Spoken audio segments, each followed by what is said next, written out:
좋아하는 것을 반복하면 조금 덜 외로워요. 부드러운 이슬비가 한번 내리면 풀밭은 한층 더 푸르러진다.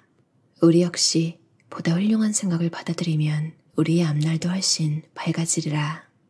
자신의 몸 위에 떨어진 한 방울의 작은 이슬도 놓치지 않고 받아들여 커가는 풀잎처럼 우리에게 일어나는 모든 일을 최대한으로 이용할 수 있다면 그리하여 과거에 잃어버린 기회에 대해 애통해야 하는 것으로 시간을 보내지 않는다면 우리는 정말 복받은 존재가 될 것이다.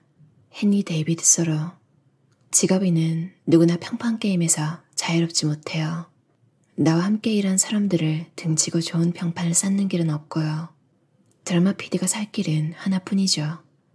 드라마가 대박이 나면 모든 걸 다른 사람 공으로 돌리고 쪽박을 치면 모든 게 자신의 탓이라고 고개를 숙입니다. 나와 함께 일하는 전문가들이 일을 제대로 못했다면 둘 중 하나거든요. 사람을 잘못 뽑았거나 업무 지시를 잘못해서 실력 발휘를 못하게 했거나 둘 다 PD의 잘못입니다. 남이 망친 인생이라고 탓만 해서는 답을 찾을 수 없어요. 해결책이 내게 있다고 믿어야 무엇인가 시도할 수 있어요. 정신없이 살다가 중년에 들어 처음으로 뼈저리게 외로움을 느껴본 건 2013년이었어요. 노조 부위원장으로 파업에 앞장선 후 정직 6개월, 대기 발령, 교육 발령 등 징계 3종 세트를 받고 그랜드슬램을 달성했죠. 그때 읽은 책이 당신의 인생을 이모작하라입니다. 최재청 교수님은 이 책에서 고령화 사회란 모두가 외로워지는 세상이라고 합니다. 직장을 나온 은퇴자들은 혼자 보내는 시간이 많아집니다. 최 교수님은 삶을 이모작한다는 생각으로 새로운 직업을 찾아가야 한다고 말해요. 수렵 채집부터 농업, 공업에 이르기까지 인간은 협업으로 먹거리를 구했죠. 현대의 공장이나 사무실 노동 역시 마찬가지입니다. 철저하게 전문화된 분업과 협업으로 결과물을 만듭니다. 협업이 생존의 중요한 수단이었기 때문에 사람은 외로움을 고통으로 느끼는 방향으로 진화했다고 해요. 외로움을 피하려면 사람들과 어울려 살아가야 하니까요. 그런데 저는 어려서부터 늘 단체 생활이 힘들었습니다. 학창시절에는 친구들과 어울리지 못했고 커서도 직장 상사와 잘 어울리지 못해 사회생활이 고단했어요. 그때 상사가 붙인 별명이 아메리칸 스타일이었어요. 개인주의자라는 비난이 담긴 별명이죠. 술, 담배, 커피를 안 하니 브레이크 타임이나 회식에서 사람들과 뒷담화를 나눌 일도 거의 없었죠. 시간이 나면 주로 책을 읽으며 지냈습니다. 그렇게 책 구덩이로 숨어들어 문을 걸어 잠그고 지내던 중 이 책을 만났어요. 당신의 인생을 이모작하라는 최재청 교수님의 이야기를 곱씹다가 마침내 변화를 꾀하기 시작했어요. 이모작이란 같은 땅에 다른 품종의 농작물을 2번 심어 거둔다는 뜻이에요. 50 이후의 삶을 농작물을 거둔 땅에 2번째 품종을 심는 거라 여겨야 한다는 거죠. 처음 심은 작물만큼의 수확이 어려워도 꾸준히 할 수 있으면서 약간의 생산성이 있는 새로운 일, 1인 크리에이터가 되어보기로 결심했습니다. 그렇게 찾은 일이 작가입니다. 책에서 예측한 대로 2020년 초고령 사회가 올 때까지 매일 글쓰기를 훈련해 작가로서 인생을 이모작해보자 마음먹었어요. 그렇게 2013년 블로그를 시작해 글쓰기에 매진했습니다.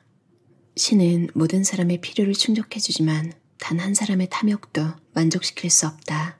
간디가 남긴 말입니다. 인생을 어떻게 사느냐의 문제는 자신의 욕망을 어떻게 다스릴 것인가 하는 문제와 연결됩니다. 에리 프롬의 소유냐 존재냐를 읽고 무엇을 하나 더 소유하는 것보다 하나 더 경험하는 삶을 선택해야 한다고 생각했어요.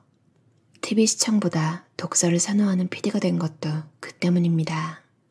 미디어가 그리는 풍요로운 세상은 욕망을 반영하며 특히 소유욕을 자극합니다. 반면 책은 탐욕을 경계하라고 일러줍니다. 예전에는 제도가 나의 자유를 구속했다면 요즘 나를 구속하는 건 나의 욕망입니다. 더 가지고 싶다는 욕망 때문에 스스로 삶을 옥죄고 살죠. 군부 독재보다 더 무서운 건 자본 독재인가 봐요. 나도 모르게 자본의 노예가 되어 더를 외치며 삽니다. 이럴 때는 죽비로 내리치는 스승의 말씀으로 나를 깨워야 해요. 자유는 외로움을 대가로 치러야 한다. 외로움과 함께 밀려오는 심리적 불안도 대가로 치러야 한다. 자유는 외로움과 불안의 조건 아래 얻을 수 있으므로 자유인은 외로움을 즐길 줄 알아야 하며 심리적 불안을 극복할 수 있는 독립성을 갖춰야 한다. 나의 외로움을 다시 들여다봅니다. 외로움과 싸우는 게 힘든 이유는 불안에 자신의 영혼을 잠식당할 수 있기 때문입니다. 이것이 자유의 대가라면 기꺼이 이 외로움을 껴안고 살아가 보려고 합니다. 끝이 보이지 않는 이 싸움은 내가 갖고 있는 것을 내려놓는 것에서 시작합니다. 우리는 자신이 한 선택으로 인해 때로는 외로움이라는 결말을 감수해야 합니다. 힘든 삶을 어떻게 견딜 것인가? 정답은 없어요. 사람마다 사정이 있고 처한 상황이 다르니 그저 각자 견디는 방법을 찾는 거죠. 제가 그 시절을 버틴 것도 언젠가는 이 고난이 끝날 거라는 신락 같은 믿음이 있었기 때문입니다. 26세 첫 직장은 제 의지로 그만뒀습니다. 월급을 꼬박꼬박 모아 경제적 자유가 생겼거든요. 인간은 자유로운 존재라지만 이 사회에서 자유롭게 의사결정을 하고 행동하려면 전제 조건이 필요합니다.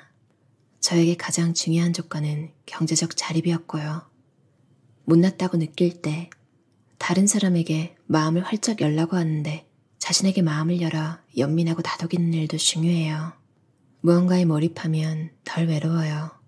영화 두 교황에서 I have been alone but never lonely라고 말하는 장면이 나오는데요. 혼자라도 외롭지 않다는 건 무슨 뜻일까 생각해봤어요. 인생 대부분의 시간은 혼자 보냅니다. 혼자 있어도 외롭지 않은 건 무언가 몰입하는 대상이 있기 때문이죠. 몰입할 수 있는 대상이 있다면 견딜만 합니다. 2015년 가을에 드라마 현업에서 쫓겨난 후 2016년 한 해 동안 250권의 책을 읽고 한 권의 책을 썼어요. 책을 읽고 글을 쓰면서 시간을 보내는 게 외로움을 이기는 좋은 방법이라는 걸 그때 알게 되었어요. 나를 위한 시간은 내가 만들어야 해요.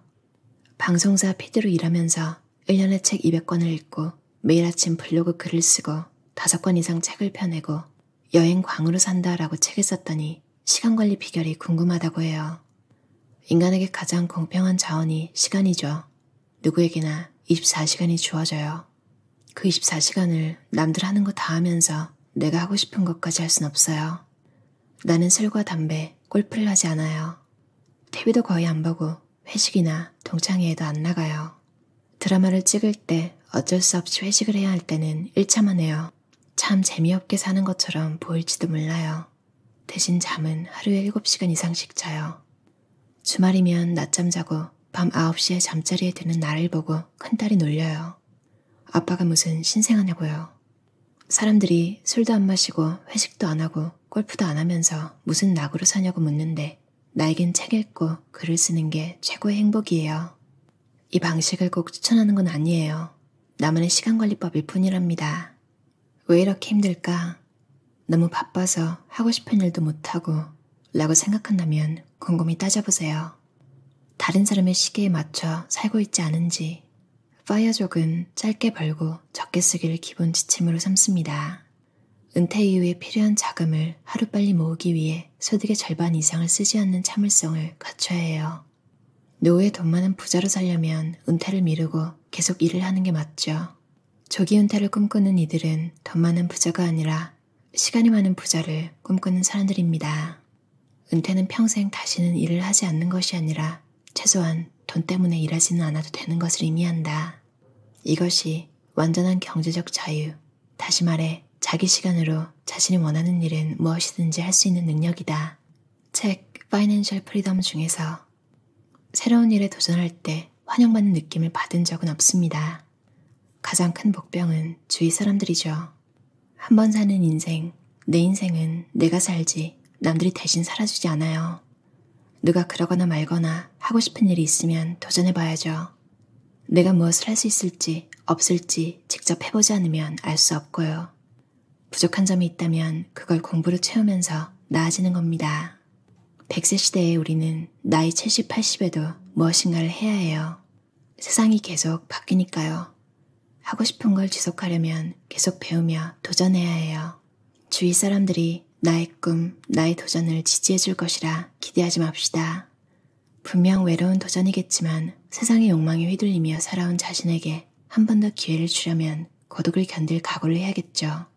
아직 몸과 마음이 쌩쌩할 때 한 번만 더 힘을 내주게.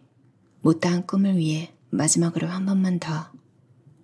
김민식 저자의 외로움 수업이라는 책이었어요. 김민식 작가님은 제 인생에서 잊을만 하면 뭔가 제가 힘들 때 제 인생에 도움을 주는 글들로 제 인생에 나타나시는 것 같아요. 아주 예전인데 블로그의 글들을 보면서 되게 힘을 많이 얻었거든요. 제가 게을러가지고 영어 공부법에 대한 추천, 패턴을 외우라 이런 이야기도 하셨는데 그거는 제가 하지 못했어요. 대충 원서를 그냥 너무 깊이 막 고민하지 말고 그냥 술술 읽어나가라.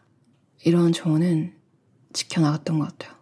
필요한 게 있을 때 번역된 책이 없더라도 그냥 좀 모르는 단어가 나와도 막 읽어나가면 읽히긴 하더라고요. 그런 식으로 많이 늘기도 했고. 아무튼 이번에는 외로움 수업이라는 책으로 저한테 또 삶에 희망을 주시는 것 같아요. 전 10대 때는 하고 싶은 게 너무 명확했어요.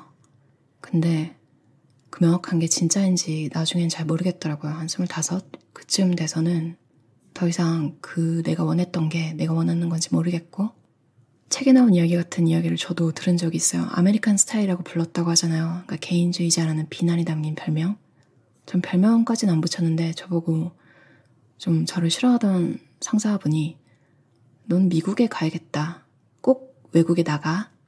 같은 의미의 칭찬 같은 욕이죠. 그러니까 좀 사라져 내 눈앞에서.